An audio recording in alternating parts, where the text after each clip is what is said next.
Hello and welcome to you tuition. आपका you tuition में स्वागत है। स्टार्ट करेंगे आज हम फिज़िक्स के सेक्शन ए के क्लास 12th के most important short answer questions की। तो यहाँ पे हम टॉप 10 मोस्ट इम्पॉर्टेंट क्वेश्चंस को आज डिस्कस करने वाले हैं। तो चलिए शुरू करते हैं। पहला क्वेश्चन है, why are infrared waves often called heat waves. जो इंफ्रारेड वेव्स होती हैं उन्हें हम हीट वेव्स भी क्यों कहते हैं?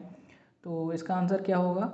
जो infrared waves are often called heat waves because infrared rays are readily absorbed by the water molecules present in most of the substances and hence increase their motion।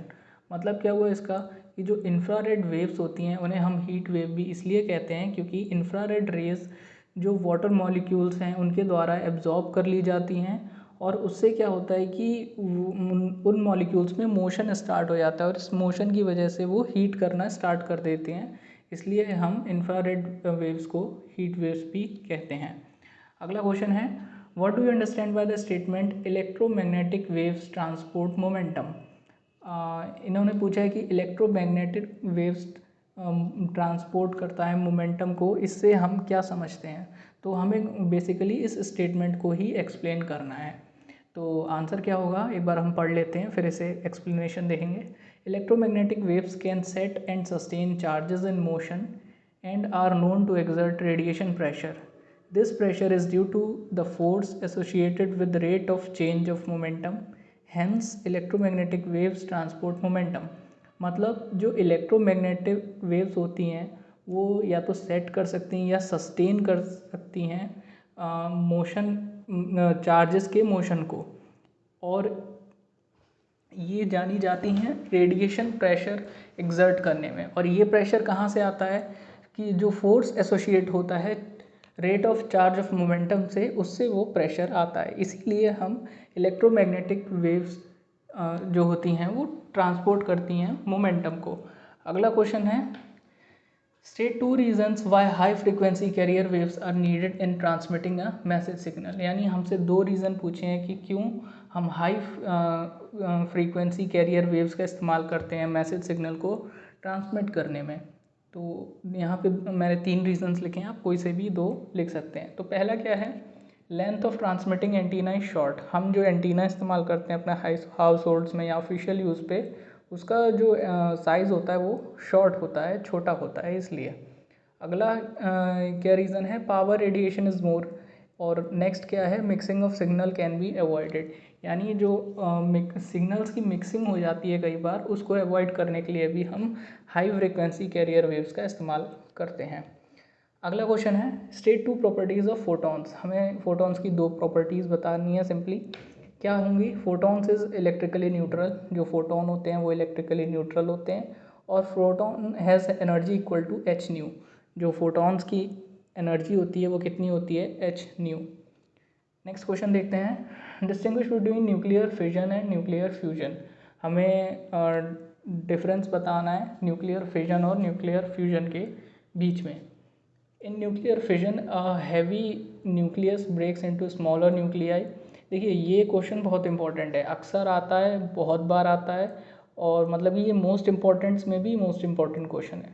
तो हम समझते हैं इसे कि न्यूक्लियर फिजन में क्या होता है कि जो हैवी न्यूक्लियस होता है वो स्मॉलर न्यूक्लियाई में ब्रेक करता है और एनर्जी का रिलीज़ करता है। जबकि इसका अपोजिट न्यूक्लियर फ्यूजन में क्या होता है कि जो 2 लाइट न्यूक्लियाई होती हैं वो कंबाइन करके हैवी न्यूक्लियस बनाती हैं और एनर्जी रिलीज़ करती हैं।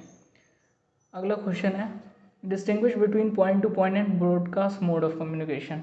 हमें डिफरेंस बताना है पॉइंट टू पॉइंट और ब्रॉडकास्ट मोड ऑफ कम्युनिकेशन के बीच में। Point to point communication take place between a single transmitter and single receiver.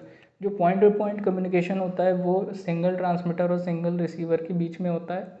और इसका एग्जांपल हम क्या ले सकते हैं? इसका एग्जांपल हो सकता है टेलीकम्युनिकेशन, जो कि एक सिंगल ट्रांसमीटर होता है और सिंगल ही रिसीवर होता है।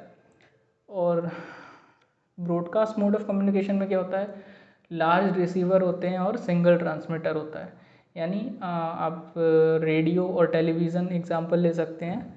इसमें जो सिंगल ट्रांसमीटर होता है लेकिन जो रिसीवर्स होते हैं वो बहुत लार्ज, बहुत ज़्यादा अमाउंट में होते हैं।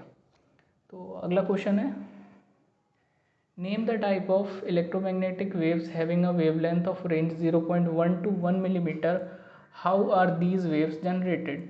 यानी हमें इलेक्ट्रोमैग्नेटिक वेव का नाम बताना है जिसकी रेंज 0.1 to 1 मिलीमीटर में है और वो वेव कैसे जनरेट होती है।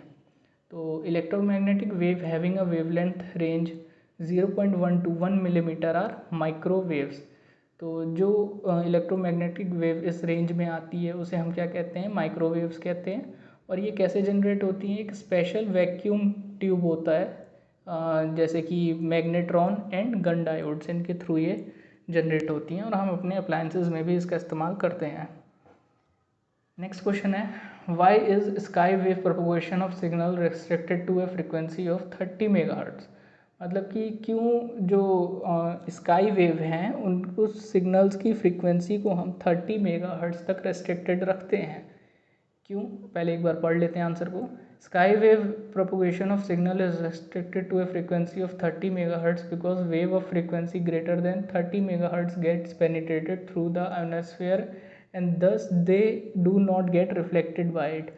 मतलब जो स्काई वेव हम प्रोपोगेट करते हैं उनकी फ्रीक्वेंसी को हम 30 मेगाहर्ट्ज तक रेस्ट्रिक्टेड रखते हैं, क्योंकि अगर हम इससे ज़्यादा रखेंगे तो क्या होगा कि आयोनोस्फीयर को वो पेनिट्रेट कर देगा और रिफ्लेक्ट बैक नहीं होगा और हमें बैक सिग्नल नहीं मिलेगा। तो इसीलिए हम उसकी जो फ्रीक्वेंसी होती है उसे 30 मेगाहर्ट्ज तक रेस्ट्रिक्टेड रखते हैं। अगला क्वेश्चन है, how does the angle of minimum deviation of a glass prism vary if the incident violet light is replaced by red light.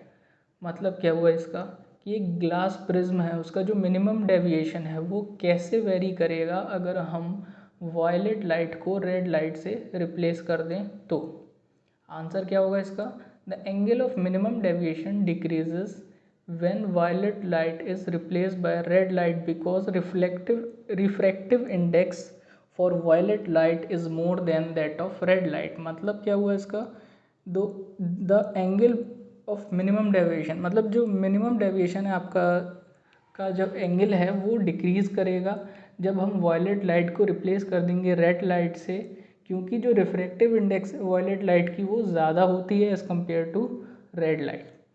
ठीक, नेक्स्ट क्वेश्चन है, write two important limitations of Rutherford nuclear model of atom. ये last question लेकिन ये most important का भी most important question है और ये ज़रूर आता है कि लिमिटेशंस ऑफ रदरफोर्ड मॉडल। ये क्वेश्चन आपका लॉन्ग में भी आ सकता है जिसमें आपको सारी लिमिटेशंस अच्छे से एक्सप्लेन करके लिखनी होंगी, और शॉर्ट में भी आ सकता है जिसमें आप शॉर्ट में पॉइंट्स में बुलेट्स बना करके लिख सकते हैं। तो शॉर्ट में क्या होगा, अकॉर्डिंग टू रदरफोर्ड मॉडल एक electron orbiting around the nucleus continuously radiate energy due to the acceleration, hence the atom will not remain stable. मतलब क्या हुआ इसका कि रदरफोर्ड मॉडल के अनुसार जो इलेक्ट्रॉन होते हैं वो न्यूक्लियस के अराउंड जो ऑर्बिट करते रहते हैं वो कंटिन्यूसली अपनी एनर्जी को रेडिएट करते रहते हैं, यानी लूज़ करते रहते हैं एक्सेलरेशन की वजह से, और इस वजह से कोई भी एटम स्टेबल नहीं रहता है। ठीक है, अगला लिमिटेशन क्या है, एज इलेक्ट्रॉन स्पायरल्स इनवर्ट, जैसे कि इलेक्ट्रॉन इनवर्ट्स स्पायरल होता जाता है उसकी एंगुलर वेलोसिटी और फ्रीक्वेंसी चेंज होती रहती है कंटिन्यूसली, और इसीलिए वो कंटिन्यूस स्पेक्ट्रम एमिट करता रहता है। तो ये इसका सेकंड लिमिटेशन है।